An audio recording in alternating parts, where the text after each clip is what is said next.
Roxanne Ramalo, Isao, and kind of Nathaniel, our educational leaders, kind of delegations, Lieutenant Governor Itumai, Roger Mori, Isao, Nankan Ponte, and Honorable Governor of Kosrae and Lieutenant Governor Nana from our islands, Chief Nakayama, Chief Itimai, Chief Yatilaman, Chief Ivan, Chief Aochamai. My respect to all of you and Brother Romano.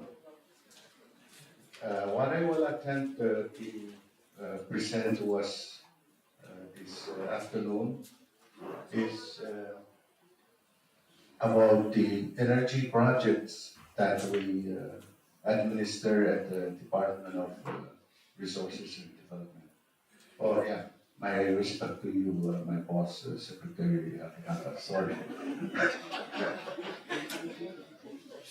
And fellow members from the utilities, Soldic, DCF, Lay, Charles Chen, and Casey. I saw him somewhere.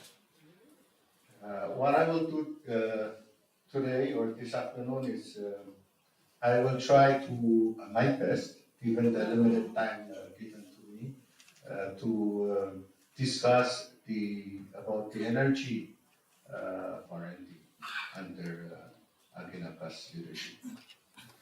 I will also attempt to make that link of our energy projects to our strategic development plan, our IPP that we have now, and those that are in the process to be refined, and those that they've been done long time ago. We did not do what it is common here in Shai. That is to begin with the word of prayer. Prayers. Lord, we thank you for today, the wonderful sunny day this morning, and the guidance as we can move it forward. Thankful, and we continue to ask for your blessing and guidance to give us or instill in our hearts that sense of cohesion and unity as we move forward. Once again, thank you very much, Lord. We ask, and to some extent, water. I want to start out with Genesis chapter 1. We will emphasize few of those verses. From that beginning, it was all darkness. And he said, let there be light. And 9, it all talks about water. Water. The significance of water. And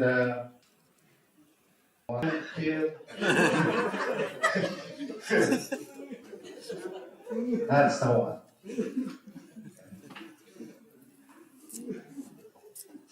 This really signifies the importance of energy and water. On the 28th verse in Genesis, that's the last working day. On the 6th day, if you look around, he was pleased and happy. But he said, let me create it.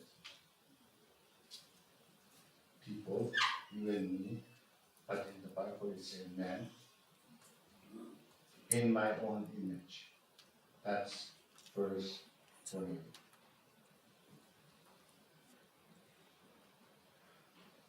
Verse 29, he says, "Now I will give you dominion over my creation." I will give you that responsibilities to be my guardians. So I think our gathering during this conference is also reflect on the calling and our responsibilities. He created the earth, the universe, all living things on it, but he was not so pleased. And then he created us, and he gave us that responsibility to look after his creation.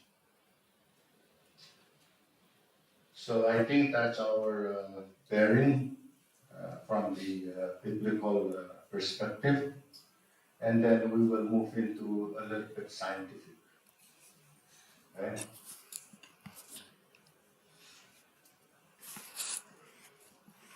For the energy projects in the FSM, they are guided, or our activities are guided by the policy that those that they came before us, both at the state and the national government, created and completed in 2012. They continue to work together and come up with our energy master plan. In the energy master plan, we have two goals. One is energy access. Two is to increase the share of our renewable energy in our energy mix. Under that goal, we also have four specific benchmark or objectives. Number one, energy access. Number two, the reduction of renewable energy in our nation energy mix. And number four, we are hoping to reach objective number 4, and that is the reduction.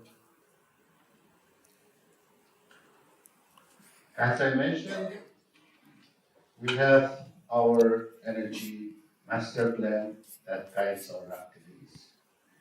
And then we map out our needs in terms of investment, and we came up with those in 5-year segments from 2019 to front loaded.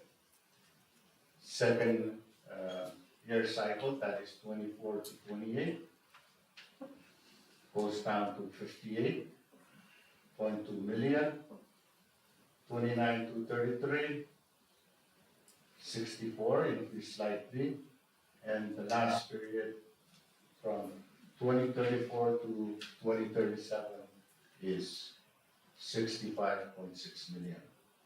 And within that period, we anticipate that we will need $296.80 billion worth of our investment in our renewable energy. Those were our targets, our objectives: energy access, renewable energy percentage, use of diesel, and reduction in CO2 emission. When we analyze our performance against these objectives,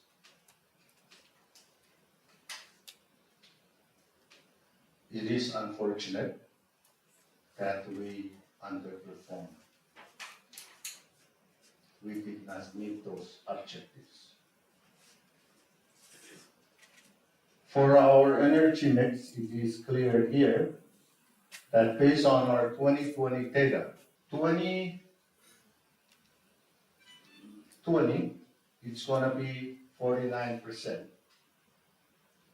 The actual, the generators total for FSM in terms of 305,000, far right side to 2.9. That's 21. This is how much they use, state by state, how much. Slides is on renewable energy, just an emphasis of the previous one. Our target for 2020 was supposed to be 49%. But the actual is only 25.1%. We need aggressive action. Going to the diesel that we use or fossil fuel use. Here in this chart here, I put down state and then the percentage that the utilities actually use.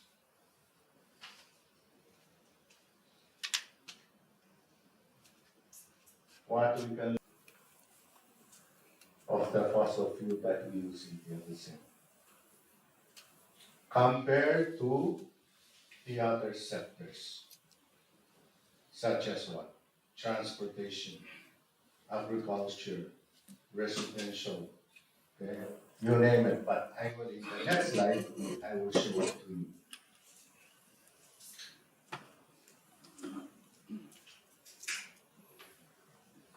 In terms of our carbon dioxide, is the green segment there.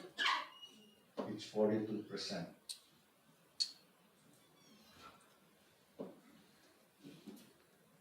%58% is from other sectors. Land transport is one of the biggest one, 28%. So what, are we gonna continue to import used car from Japan? They really, when we talk about our CO2 emission and our care for our resources, especially the coastal areas, that's damaging.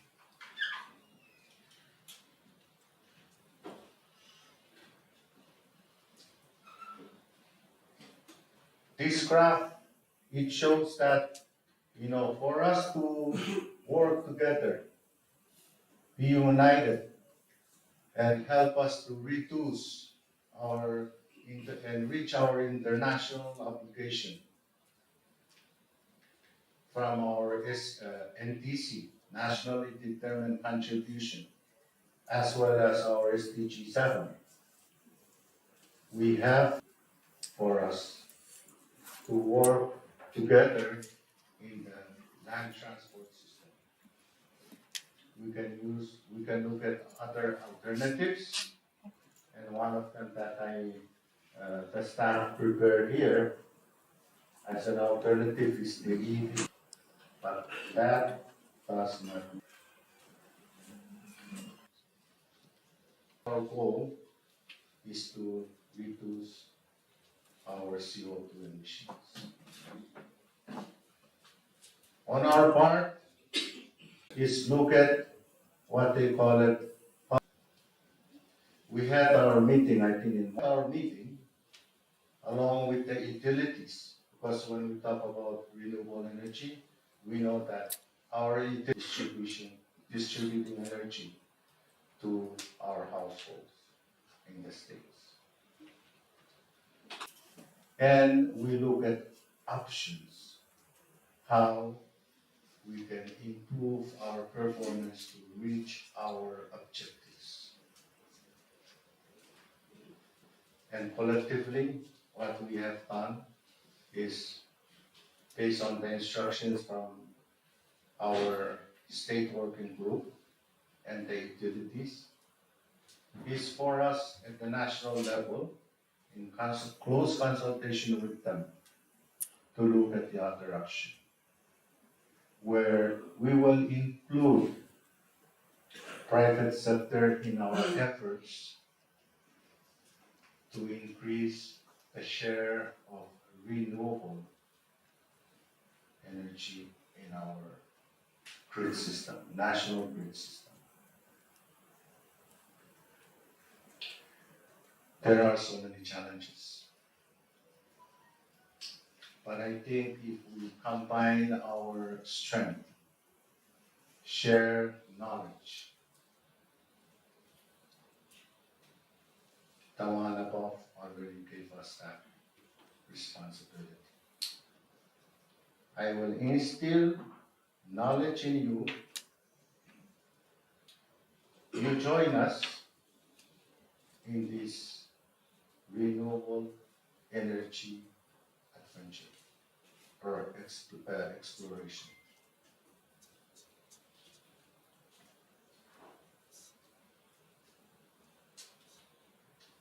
With those challenges, we offer a few recommendations. We want to increase energy efficiency in all buildings. Number two, in the energy master plan. Transport sector. I think it is important. And show that the FSM is really serious about it. We need energy champion, a very high government official who will be our energy champion, an ambassador.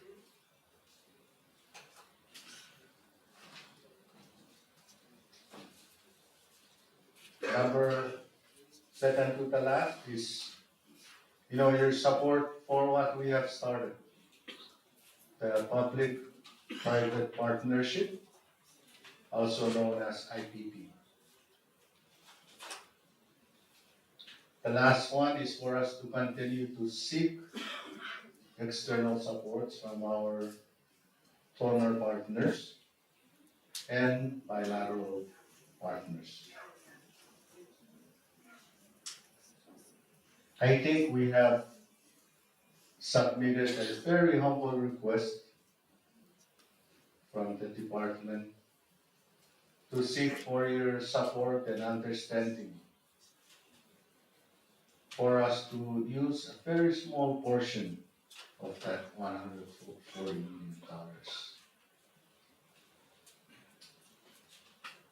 I don't want to campaign for energy and water. Talk about health. Talk about infrastructure, education. But behind that, we need energy to do work. Energy in action, not store energy.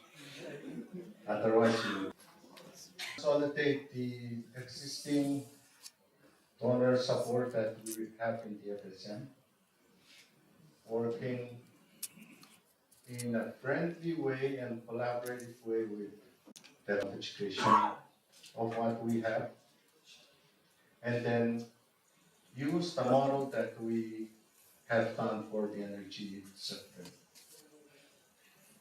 That is energy policy, with the master plan and investment plan, and state action plans.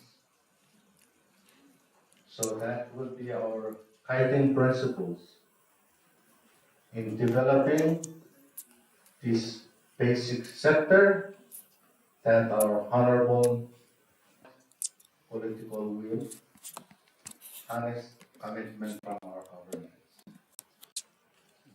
Please, just a little bit money for water. So many challenges in developing this sector. We are fortunate that our development partners, donor agencies, have been helping us. But we cannot continue to rely on that dependency. We want to help ourselves, but students in the STEM program, so they can come and provide the technical skills that we, so we can do a better negotiation when it comes to contract, procurement, and then help our utilities. They need energy and water projects right now. And that's where I will try by the World Bank. At the department, we have 4 current projects that are undergoing now. The biggest one is the SIDA. It's $3 million. Most of this funding goes to Kosrae and Chuk.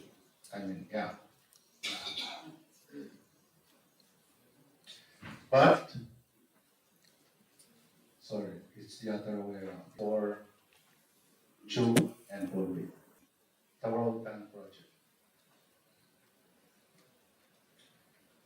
The contracts are done.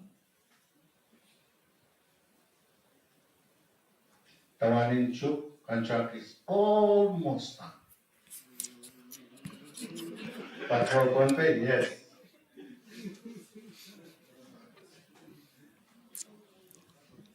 What's the holdup?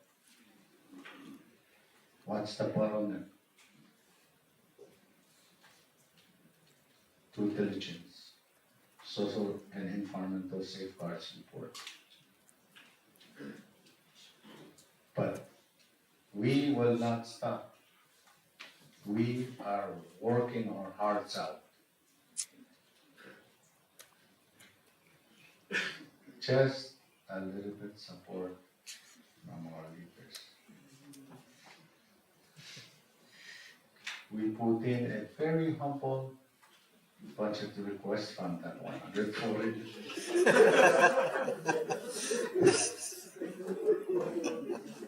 For what?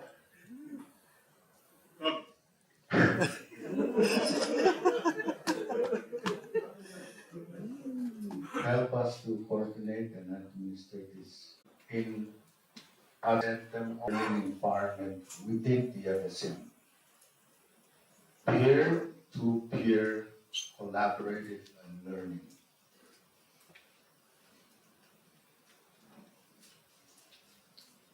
We seek for your increased energy, have a conference. Yeah, infrastructure is very important.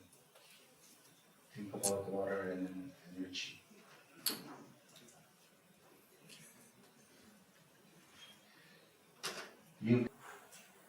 Water, my goodness, you will vanish very fast. So please, think about those that they have been consistently left behind. They do not have access to potable drinking water. When it comes for learning in the classroom, when the health of that child is not good, because the water that he continues to drink is not clean, that child will not be able to concentrate and learn. Even the classroom, inside the classroom is really nice. But in that internal organ of that student, it's not right. My goodness. He or she cannot concentrate behind because the water that he's drinking is not healthy. Source, right? Without energy, you cannot really work.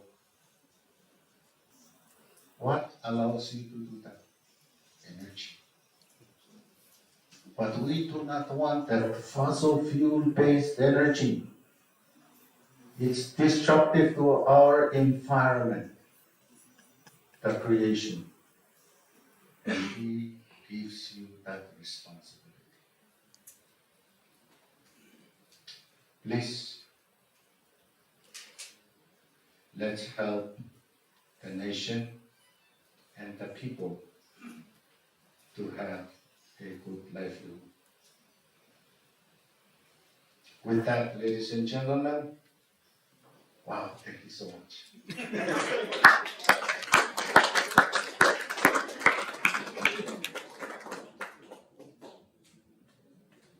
Okay, thank you so much, Monsieur, for that fantastic presentation.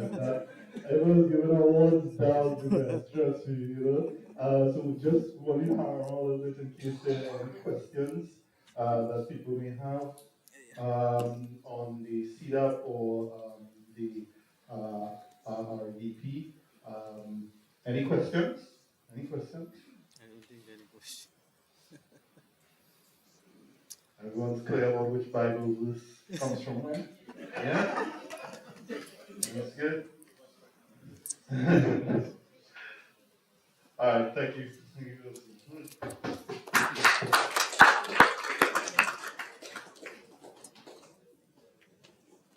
Okay, just give us a minute to set up for CPC.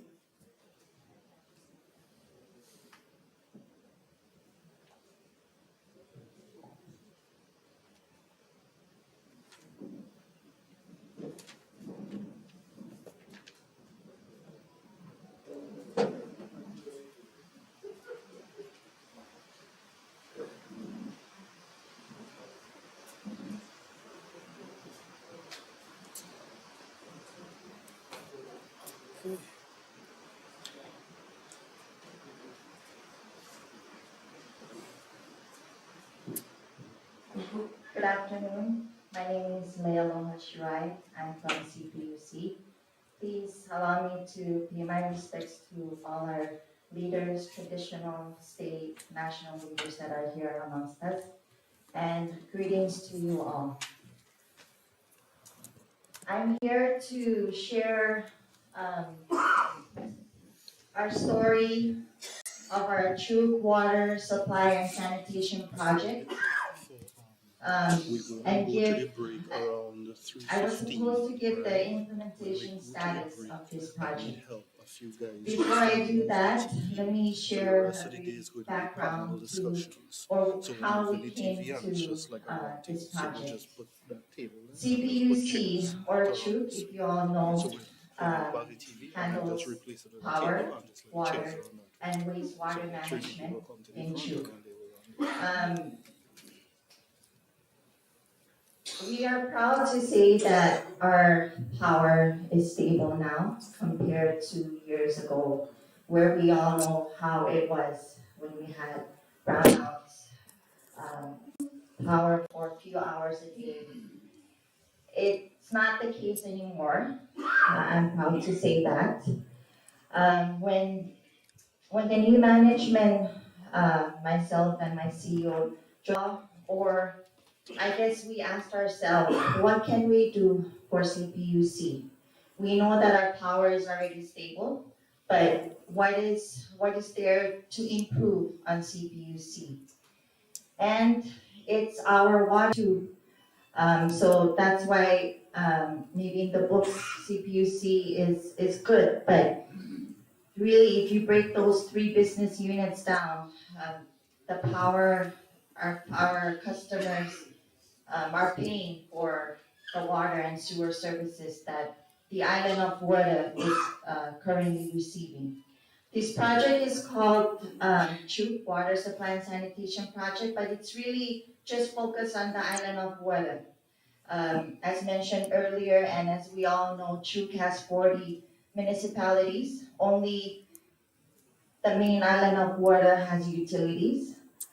Just recently, the island of Torwas, no water, no sewer on the other islands. As you can see, the grant that we received from ADB for this project is now a total of 35.7 million. It started out with just 12.7 million. We got together and brainstormed what can we do. The issues that we face in Chuk. On the island of water, we are only providing water service to about 500 customers, and that's only in the what we call the paved area. So for those of you that have visited Chuk, or the island of water, on the paved area, those are the only customers that are receiving water from CPUC. All others, their main source of water is rain catchment, or others, have their own wells, and that's basically the source of water for the rest of the island. CPUC produces about 18 million gallons a month of water. We can only, or we only, is only half. So we are only, it's lost either through illegal connections. To think about how can we bring down our non-revenue water or our water losses? Do we continue to provide the water into the system where the customers in Sapu, or see how we can address that issue? So what we did in 2019 was actually capped off from Iras all the way up to Sapu. So for those customers, first of all, there was only a very few customer cap off to address those replacement of those water needs. We weren't, of course, we also know the status or the condition of our road on the island of water. So it's also a challenge to do, as already emphasized by Assistant Secretary, that water is very, very important to us. We do not want to waste 9 million gallons of water every month to what? To losses under the ground. So this is how we got started with this project. We heard, and I want to say that we heard that there was money from ADB for water. For, I guess that was supposed to be for Chuk and Kosrae. That's all we heard. So what we did was, CPUC currently has compact funding for what we call a professional management fund. Only it was used for the management, or the management that we brought in, expats that we brought in to work on our power problem. We had that funding, so we used some of that funding to get consultants in, or experts, like a water leak detection expert, to come in and do a preliminary study for us so that we can put together a package and present it to ADB. Gratefully or thankfully, we were able to get that, we were able to receive the full 12 million. It came to Chuk. I just wanted to share this because I think this is why instead of R&D, we are the implement. ADB has to work with our national government. So Department of Finance is the executing agency for this project, and CPUC is the implementing agency. The general scope of the project is to upgrade our water supply and sewer services, increase the resiliency of our water supplies by reducing the reliance on water harvesting and groundwater. We use 28 active deep wells right now, and we have one surface water source that is currently at Nantaku, or what we call the Pole Water Treatment Plant. We also want to reduce the non-revenue water, or the water losses that I had explained earlier. And of course, we want to raise our revenue by collecting that revenue that is either lost through illegal connections or service to our customers. Um, this project had, received two actually, so it was initially 12.7 million, but in addition to that 12.7 million, ADB gave us a, 5 million as a project readiness financing to prepare for this investment. What we used that 5 million for was, 3 million, so half of that 5 million is the contract for the, project preparatory assistance, or what we refer to as the design firm. And then the rest of that 5 million went to, procuring equipment, tools. We also used it for, getting some of the supplies in and paying for the consultant fees. Under this PRF, we hired and the project manager under the PRF. On the island of water, we're going to put in an additional water treatment plant up at Pilipinas. Down in south, where, from Newark, like where Blue Lagoon is, out to Epiru, we will be doing well consolidation, sewer treatment plant. And we're gonna do some refurbishment on our sewer assets. And with this project too, we're gonna put in a SCADA system for the water and waste water management. We currently have one for the power. So now we want to also have a SCADA system for the water and wastewater management.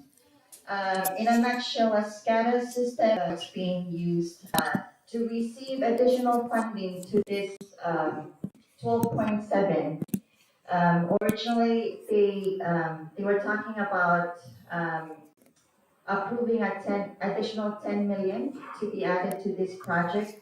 But, we just received a recent communication that ADB, gave a soft approval for an additional 18 million. And therefore, CWSSB is now worth 35 million.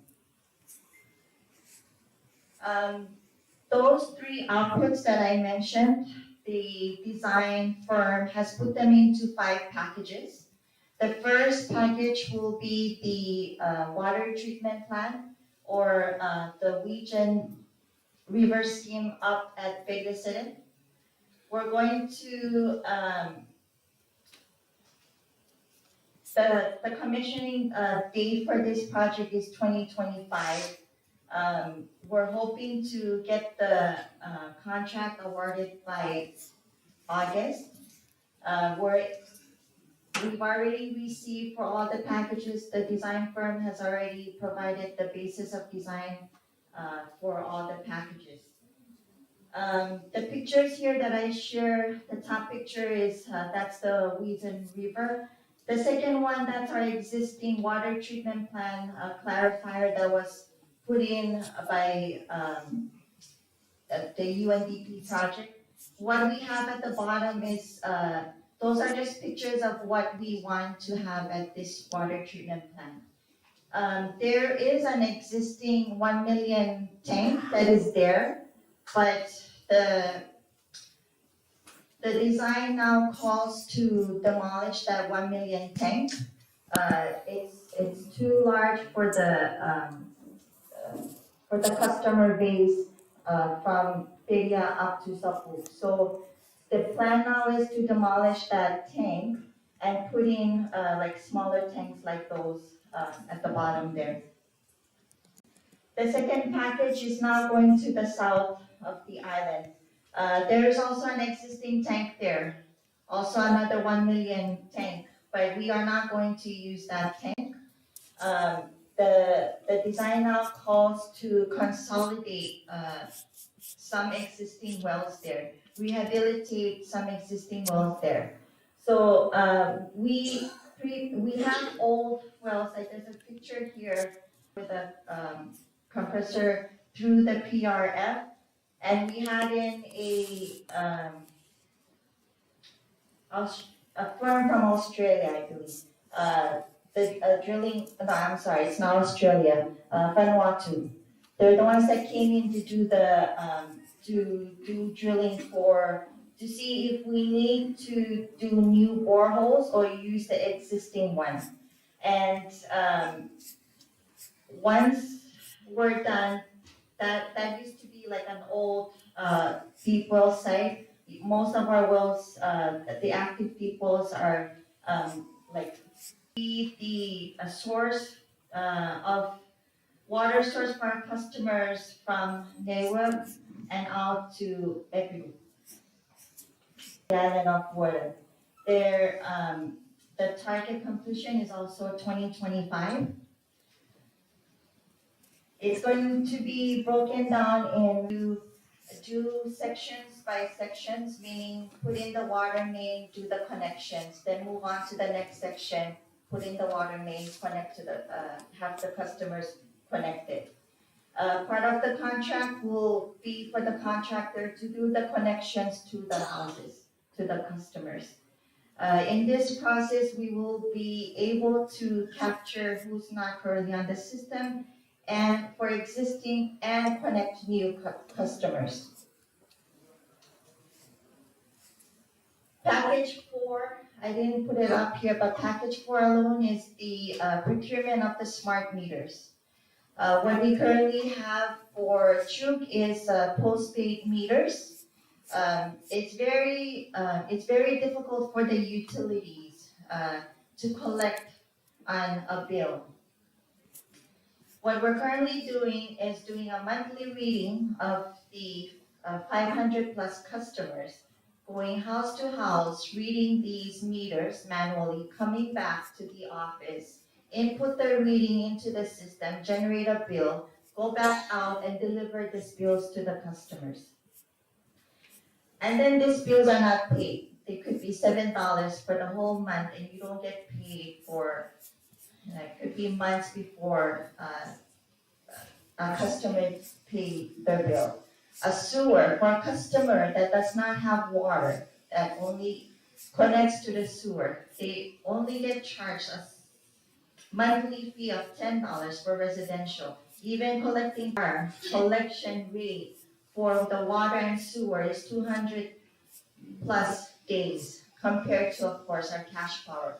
So that's why with this project, we are going to change out those postpaid meters and we're gonna put in smart meters. And with, they're gonna be AMI or smart meters, but with a component to be prepaid meters.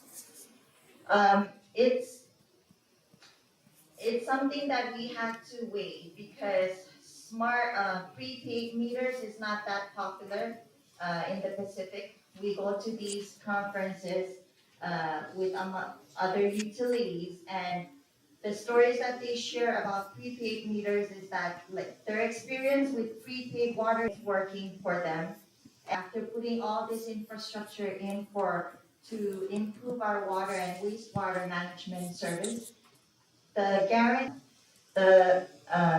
contract calls for the supplier to provide 1,500 meters that will be dispatched to CPUC over a period of 5 years. So we're hoping that we would be able to start installing this. If we are going to award the contract and mobilize for the water mains, we will start installing these prepaid meters too. That contract was already awarded, so we should be receiving our first batch of the meters towards the end of this year. So the works of the water, it's addressed all our issues with water and sewer. But because of the budget, we had to decide what portions to take out. Originally, Torowas was part of it. We had to take it out because we wanted to concentrate on water first before we move on to the next island. Another component that was removed from this project was sanitation. We were also planning on putting on-site sanitation for those that are far from our sewer line. That was removed from the project. So I know this is heavy on for sewer works, and the only thing that we're gonna be doing is minor works or rehabilitation on our sewer treatment plant. The sewer treatment plan was also done under compact funding, completed in 2017. That same firm that did the work in 2017 will be the one to do the rehabilitation. This package is already awarded and they're expected to be in Chuk by October. The last one, rehabilitate some of our lift stations, grinder stations, but and expand the customer base on our sewer.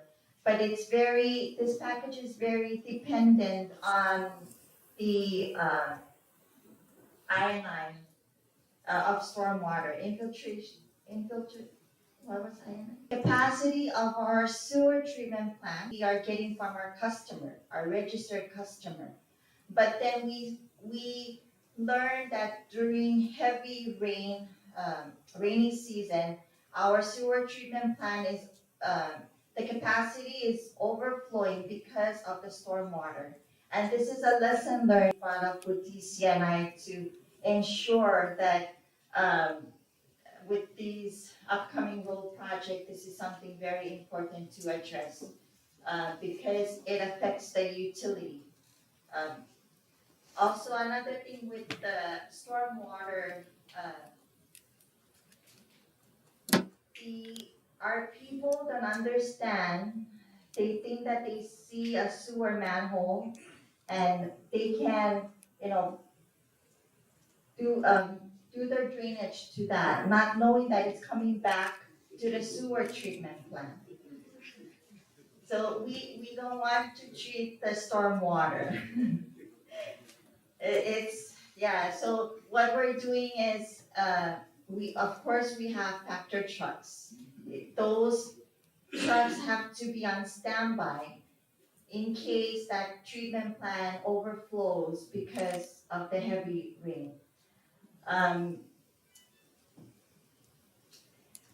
So just a breakdown again, we have the contracts that are in place, value of about 2 million. Contracts that are gonna go out for bid later this year, early next year will be value of 22 million.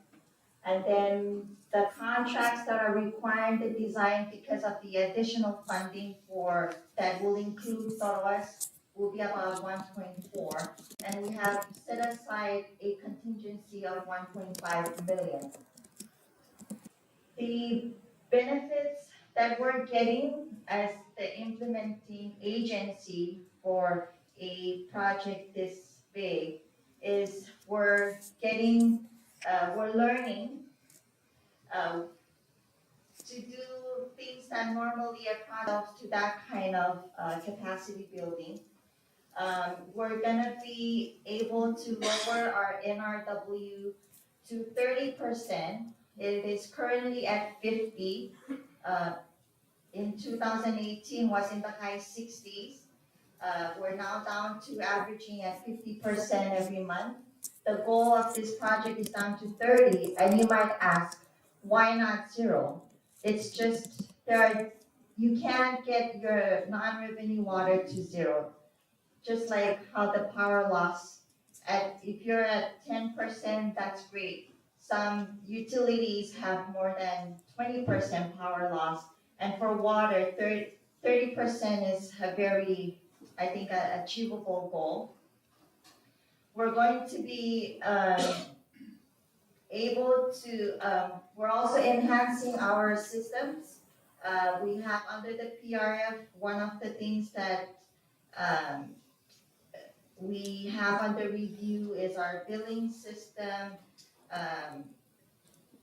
our HR system, to be able to make this investment, but for CPUC to be able to carry on with our services.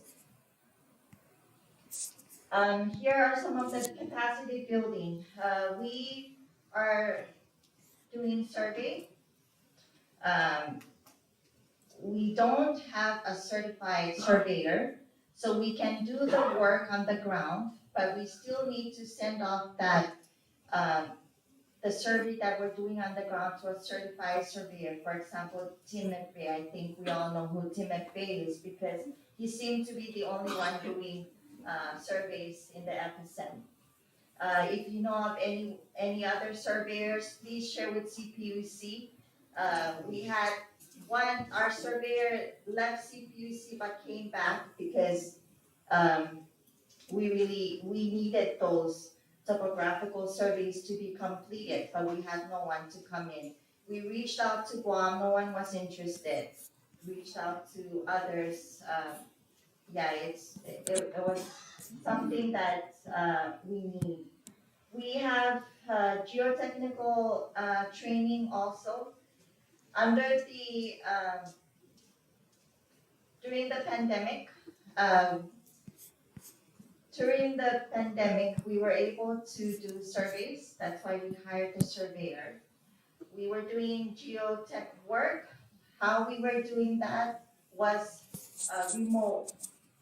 The geotech firm that we're using was able to send us a tablet so that they can be with the guys on the field, and uh,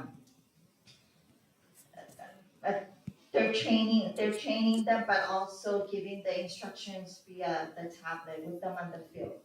So we have those, and the equipment that was sent in will be with CPUC. So we have the survey equipment, we have the geotech equipment. Um, we are also doing procurement inventory system is gonna be in place too. At upgrading our existing few. And lastly, challenges. They're very common challenges, but we also want to share it because it's the same challenges that we at CPUC are managing our day-to-day duties on top of trying to implement this project. So that puts a lot of strain on the CPUC staff alone. The capacity of the existing CPUC staff to familiarize ourselves with the ADB processes. We know that their procurement alone is electronic. We scan every invoices, contract, whether it's 100 pages, those are to be scanned and uploaded to their portal. So things like that, those are we have to learn. For us, fortunately, we have those consultants that we're able to keep from the PRF through the investment grant. So those are the help to CPUC. We have the safeguards processes. Safeguards is always, whether it's World Bank, ADB, it's always a challenge for all the projects. Land issues in Chu. In preparation for this, because we really wanted this funding, we went ahead and secured land leases on the tanks. It was not a easy process, but we were able to put together what we call a benefit cost sharing, added on to the ADB. We refer to them as the ADB rates, which were the zoning rates that Chuk is using, and CPUC follows that. That's very outdated. It needs to be updated. It's already over 10 years, but at least we have those bases as the rates when we go out to negotiate with the landowners. We tell them that CPUC for the amount of land.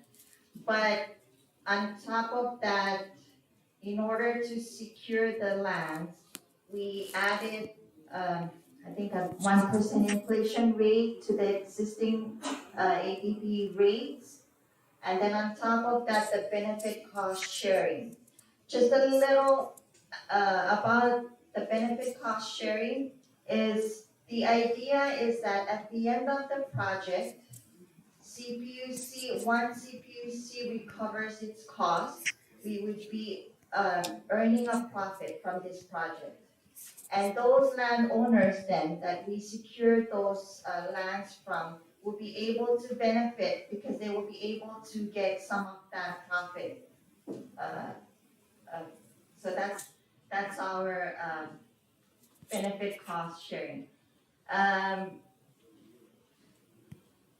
Some of the lands that we also secured were already had existing leases with the state government, and some had outstanding payments from the state government.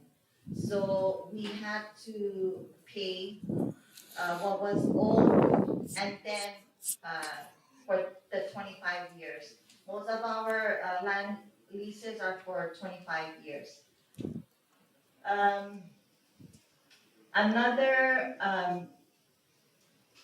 challenge that I want to raise is the cost escalation. The 12 million, the cost estimate in 2019, 2020, the 12 million was, it was enough for what we, for the project scope. Now, this year, it has escalated to over 50%. And we know that it's something, ADB understands that it's not just in the FSM, it's across the Pacific. They see this cost escalation and it's due to the pandemic. So that's what we're seeing also with our, with CWSSP. If you have any questions, you can just email it to me.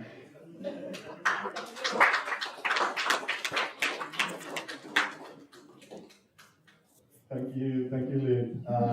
Really appreciate that presentation. I think it's very important for people to see a lot of the lessons learned and,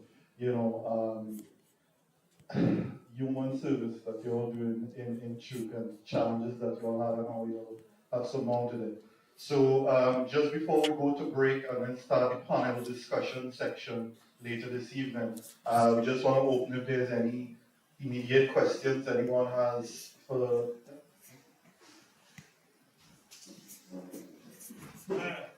Don't worry, mine is not a question. If I don't have any questions, I'll certainly email them to you. No, mine is a comment.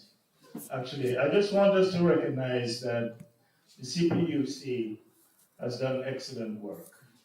And as you started out by saying, you have confronted and solved the issue of the power, the electricity in Chuk, certainly on Wano Island. And I think you should be complimented for that. Many of us, from the old days, traveling to Chuk, we're very familiar with the problems at that time. And I think that CPUC has to be complimented. This project also, as you say, it started out as a 12 million, and because of the fact that the CPUC now has such an excellent reputation and standing with the Asian Development Bank, the Asian Development Bank literally goes around telling the whole Pacific that CPUC is considered a success story in the region, in the Pacific region. It's a utility that has been turned around and is now considered as a sort of model small utility. So I just wanted to compliment you on the achievements, and this is a very ambitious project. Assistant Secretary Faustino, I'm sure you're happy. Water and sanitation, as you said, basic need and a basic right. So we're all very happy for this, and we wish you every success, in terms of getting this project implemented. And as I think it was Assistant Secretary who mentioned about the peer-to-peer learning I think that's excellent also among the utilities in Micronesia. I think you have established an association of Micronesian utilities. I think that's an excellent move, and I think it should be encouraged. And as we move forward in Compact 3 also, I'll mention that maybe Chief, on the public sector capacity building, I don't think we can help in terms of, this association among the utilities to perhaps assist with some, capacity building in terms of the sector program from the compact. So again, thank you very much. And again, I wish you every success in getting this project implemented. Thank you.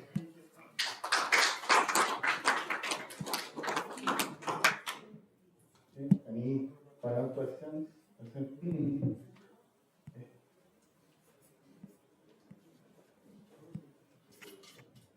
Thank you for this opportunity once again. Thank you for the presentation. Kosrae is in the process of integrating our water system to the utility.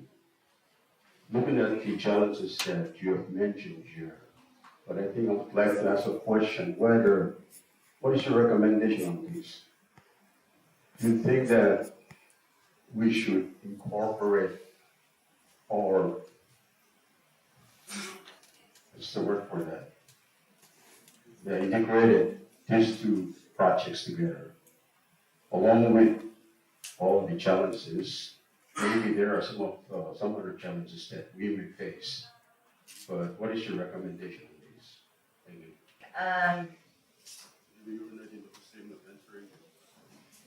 Well, I guess what I can share of my knowledge of the water here in Kosrae through KUA or with the public works, like we're, if I'm not mistaken, first of all, KUA has not, is still, or Kosrae is still providing free water.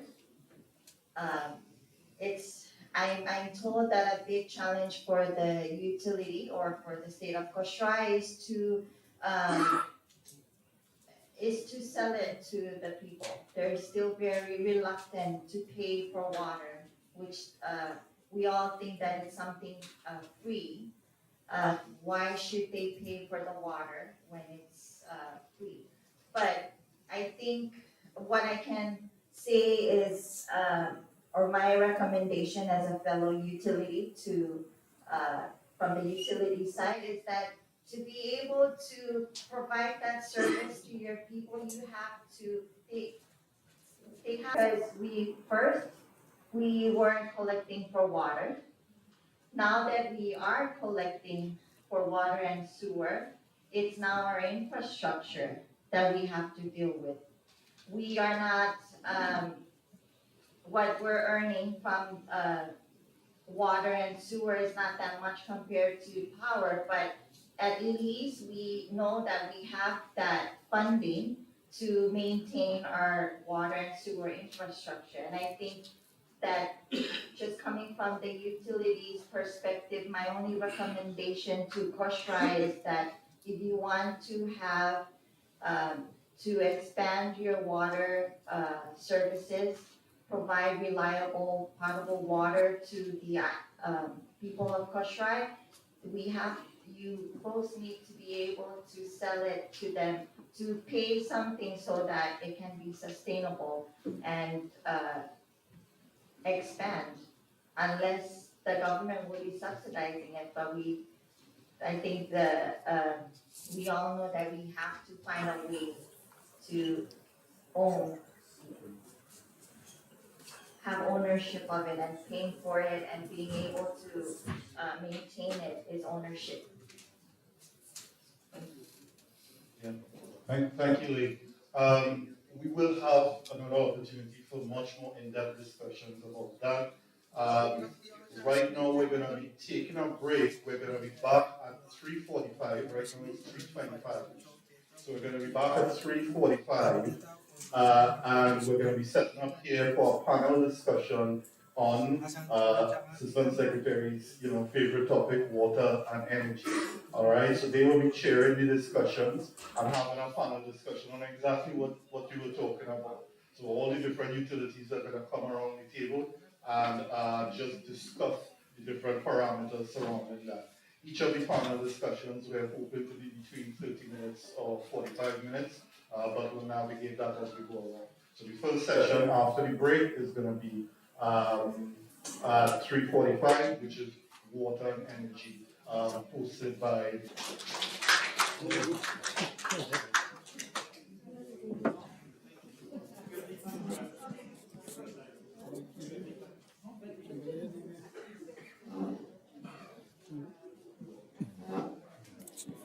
And the stream.